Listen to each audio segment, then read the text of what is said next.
All right, friends, we have Remy down here now for our week 3 recap.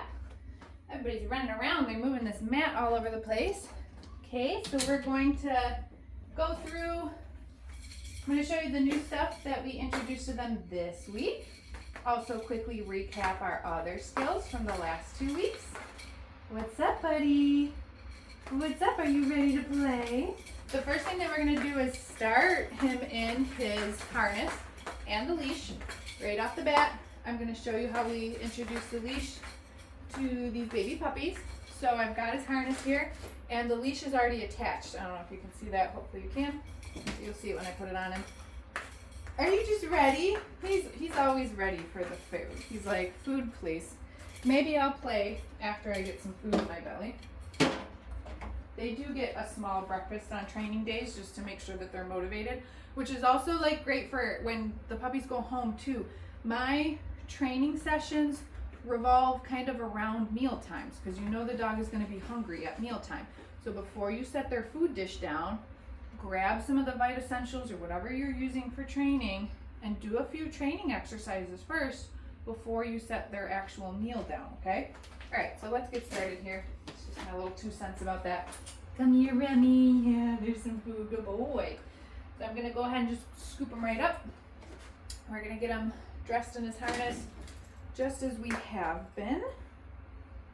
Make sure I'm putting this on the right way. Okay.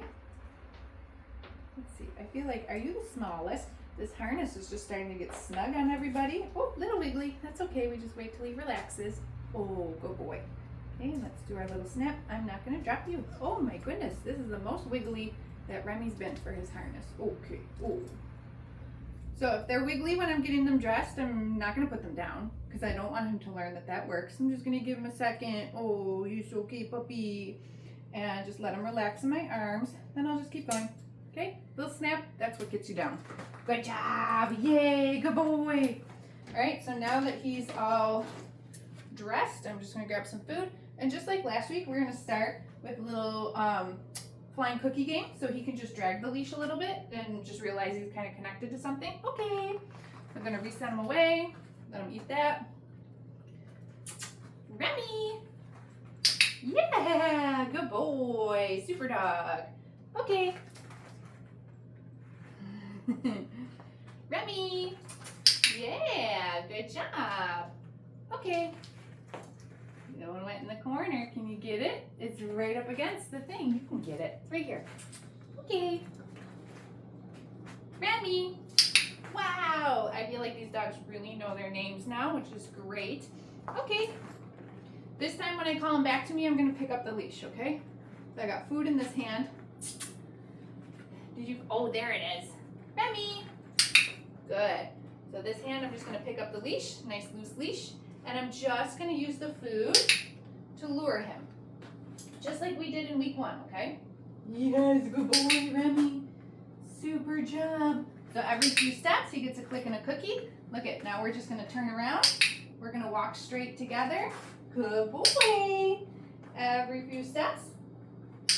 Well, I'm taking 1 step. He's taking a few steps. He's so little. Every few steps, he gets a click and a cookie. But only for coming forward. Yay, there we go. Okay, right here. And then I like to give him a little reset cookie. Drop that leash. See how he's like, the leash is connected to me. Ready? Get it. And give him a little break, okay? So, I don't know, what did I take? I took like 6 or 7 steps. He probably took 15 to 20. But we keep it light, we keep it short, we keep it simple for these babies. And you can practice this. I like to practice this inside the house because I can then drop that leash and just, okay, do a little reset cookie. But once they're pretty good inside the house, you can take them outside, do this like up and down the driveway. You can do it back and forth on the sidewalk. If you live in an apartment, you could do it down the hallway in your apartment complex, right? If you've got to go down like 10 stories or something to go outside. So again, we're just gonna start with a food lure. Yeah, so you can kind of see now how all these skills are coming together, right? We did this in week 1. And now we're doing it with his leash and his harness on. Good boy. Look at you, like a real man. Okay, I think you got 2 there. Oh Lord, I'm dropping them. He's like, that'll get me to move. Good job, buddy. Remy. Yeah, super dog. This way. Yeah, good boy. Oh, you're so sweet. Okay. Great. Okay, so I'm dizzy. This is a small space. At home, hopefully you can kind of move from space to space or something. I'm going in a tight circle. So now we did a few reps of just like walking. So now let's go through his other exercises with him being on the leash. Remy. Good. Okay, let's turn this way. Sit. Nice sit. What a good boy. That's so nice. Down. Good job, buddy. Good job. These are little dogs. I'm way up here. He's way down there. Okay. Little reset. Let's do a hand target. Remy, touch. Good dog. He's a little tangled in the leash. I'm not going to really care too much right now. Not that one. Take this one. Good boy. There we go. He's looking for the one I dropped, but I picked it up. Remy, touch. Right here. Good. So this is all about, again, just sort of these. I keep dropping these treats. Oh my goodness. Desensitizing him to the leash, him being connected to the leash on the harness now. You can kind of see like every once in a while he's like, what is that leash doing? It might hit me in the face. But he'll, you know, in another week or 2, he'll be like, yeah, whatever. Okay, let's do that one more time. Let me sit. Good dog. See this nice sit? Nice stability in this position. Good boy. Even there, he's like, what is this thing? Is it a toy? Down. Good dog. I like to hold the leash and the clicker in one hand and my food in the other. Or if I had a treat pouch, like I would dip into the treat pouch with this other hand. I don't have my treat pouch on me today. Bad dog trainer. Okay. Release him out of that down. Remy, touch. Good dog. What a good boy. See this way. Touch. Super. All right. Last one. Okay. Give him a little break from that. He did amazing. So let's take his gear off now. I like to call the dog to me. Remy. Yeah, good boy. I don't want the dog to think that I'm like chasing him around. Sometimes you gotta catch the dog, but good boy. Okay, so again, simple off there. Way less wiggly than me trying to get on. What is this cord doing? Oh my goodness. There you go. Good boy. Oh, you're free. Let me show you the mat now. These dogs have been getting real good with this one. It's gonna look more like the stay picture, okay? Put his mat down. Remy, where's your mat? These dogs are doing really well at, yeah, going right to their mat and laying in the down position. This week, as you can see, we start to practice just like moving around, moving away from the puppy. Good job, bud.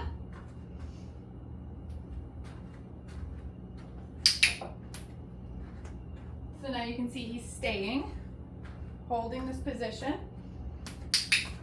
Oh, you didn't get that one. You just got it. There's another one. Okay, do that for a few reps. Then I'm going to release him. Okay. Good job. Quincy was like, I want to stay on my mat. Let's do that again. Remy, where's your mat?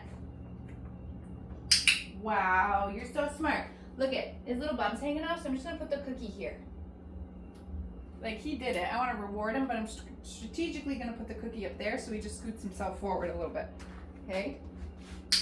Great. So this is such a versatile behavior. There's so many things that you can apply this to. If a stay is important to you, which I absolutely think it should be, then you need to keep practicing this one at home, okay? This tiny little space, they're still tiny little babies. You know, we're getting maybe 3-4 steps away from them, but you got to keep practicing this at home. Generalize it to different scenarios. Give you some examples in a second here. Ready? Okay. That one went really far. You see it? Here, it's right here. Okay. do one more. Go to your mat. So like, I just call this mat. Go to your mat, like whatever. Good boy. My favorite place to use this, probably where I use it the most with my own dogs, is in the kitchen. If I'm cooking, my dogs are usually on their mats. Then I don't have to worry about a puppy being underneath my feet while I'm trying to drain a pot of boiling water or something like that. These dogs are little, so if they did put feet up, they're probably not going to be able to steal something off the counter, but still, like, don't even let them experiment with that. I got food up here, you're on your mat. Okay? Ready? Okay. Another place that you can use it is at the front door. Set this up maybe like 6 to 8 feet away from the door. Your dog should definitely be on a leash for this one. You could have a second person involved if you've got one, just to make sure. And leave the puppy, interact with your front door, come back and feed them for staying. Work up to being able to open up that door, come back and feed them for staying. It's super, oh, you want to play now. He wants to play after he's gotten some food in his belly. It's a super important life skill that the dog doesn't think that an open door means that they can just run out it, okay? That's another one, another big one where I like to apply the mat, especially for a young dog, okay? Good dog, oh my goodness. Oh, they're spicy today because it's been really hot and it really cooled off today. It's been a little rainy, it's a lot cooler today, so these dogs are like, yeah, we are loving this weather. We want to play, right? When it's like 90 degrees out, nobody wants to do anything. Good boy. Look at you. I feel like this is the most that he's played, so I like want to keep playing with him now. We got more stuff we gotta show. I have another appointment I gotta get to. All right, Remy, let me take that from you. Let's do a little bit of the crate because I got a couple more things to show you. Week 3 with the crate. Okay, so we've been working on having them go in. Oh, he's got the zoomies. He's got the zoomies. Ready? Get it. Good boy. Remy, kennel. Yeah, good job, buddy. So you can get one for going in now. I close the door. I mark that and drop another one in the crate. You didn't see that one. There you go. Maybe walk away a little bit, but then when I come back, I'm not like dropping it through the crate. What I'm doing is opening the door and feeding them for not rushing out when the door opens back up, okay? And then we're gonna release them out. Okay, go get it. Good boy. And let's do it again. Remy. I only threw one. Yeah, go boy, kennel. Super dog. Close the door. He gets one. Walk away. Like if you're at home, like you could go into another room even and maybe do something for just like a minute or two. Come back, open up the door, and he gets a treat for staying in. Until you say, okay. This is what Quincy was doing on the mat. Okay. Sometimes you create so much value for the space or on the mat or whatever, like they don't want to leave. He's like, I could stay in my kennel forever right now. I love it. Which is not a bad thing. Come on. But we got more stuff to show them. Yeah. We're going to be done with this for now because he's going to run right back in. He's not going to want to come out again. Yeah, you're done. You're done with the kennel. You have one upstairs. All right. Last week, I showed you how we introduced the brush and the nail clippers, okay? Keep doing that. Practice those things with your dog with the food. If you want to trim your dog's nails yourself, Remy, are you getting full? We still have a couple things to do. If you want to trim your dog's nails yourself, when it comes time to do that, I just do it. I pick the dog up, grab the nail clippers, and then I just go through and I trim those nails. 1, 2, but I'm probably just gonna do 1 foot, okay? He's still a little baby. 3, great. 4, we got a dew claw in here. Yep. 5. Okay, I feel like at this age, 1 foot is enough before they start to get squirmy. And like, I don't want them to get squirmy. I don't want them to fight it. I want them to just think that it's fine, right? Then I just set it down and I play with them again, okay? This is what I do if I'm gonna trim their nails. If you're like, I don't want to trim the dog's nails, I just want the groomer to do it, that's fine. Keep doing the exercises that I showed you last week, okay? Because that's what's gonna train them to be okay with being handled in that way. Whoa, that went flying.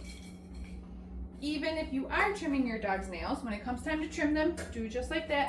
Sometimes it's helpful if you have a second person. One person can hold the dog, the other person can do the nail trimming. If nail trimming is brand new to you, just do 2 nails. You don't have to do all 5. You don't have to do a whole foot because it's going to take you longer. I just did that so fast. I made it look really easy because I've been trimming dog nails for 20 years, okay?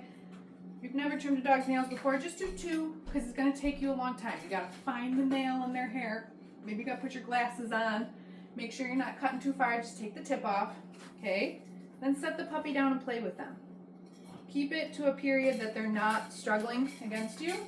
That's why I like to just do 1 foot at a time. Maybe for you, if it's going to take you longer, you do 2 toes and then you set them down. But then play with the dog, because now this is what he's remembering. Oh, I get my nails trimmed and then we get to play, right? Fun, fun, fun. That's how I want to keep it. Okay, we got to show him the clipper blades. This is a new thing also that we do in week 3. We don't want the dog to hear the clipper blades for the first time ever when they're getting a full groom, okay? That might be a little overwhelming for them. So this week we just practice turning the clipper blades on and then dropping treats on the ground. So I'm going to show you what that looks like. He's checking them out. I think he remembers that it means food. I'm going to turn him on and then we just scatter some food, okay? So again, I just want the dog, this isn't about me touching him with the nail or the clipper blades right now. It's just getting him confident around the noise, okay? If he wants to create a little space, that's totally fine. See how I'm just kind of like flicking the treats to him? This is how your dog builds confidence, okay? I don't need to make him be right on top of these clipper blades. I'm not grooming him today. My goal is to get him comfortable around the clipper blades so that when he does get groomed, he doesn't have this reaction, right? So now I'm going to turn them off. He's like, I'm just a little bit more sensitive to the sound than my brother and my sister.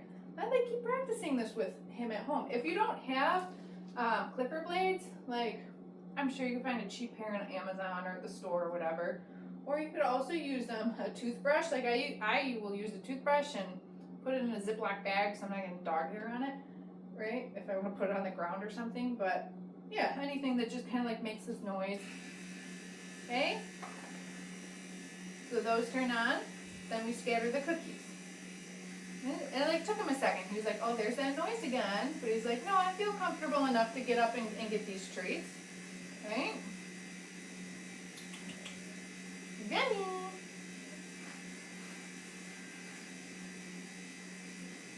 Good boy. Super. He eats the last one and I'm going to turn it off. We try to wait like at least 15 seconds in between each rep. Hey, you can talk to the dog. You can pet the dog in between. Like, that's fine. I just don't want the food to happen. You could do the same thing with toys too. Like, Ziggy is, I'm ready for a toy whenever. Remy is like, I need some food in my belly and then I'll play. So for like Ziggy, this would be a good exercise to do with the toy because I know he's going to play with the toy every time. Remy is a little bit more food motivated than he is toy. He likes the toys, but he's just a little bit more food motivated. So like I'd probably use the food for him for this one, unless he is in like a super playful mood. Don't chew the floor. That is not what good puppies do. Hey, do this one more time.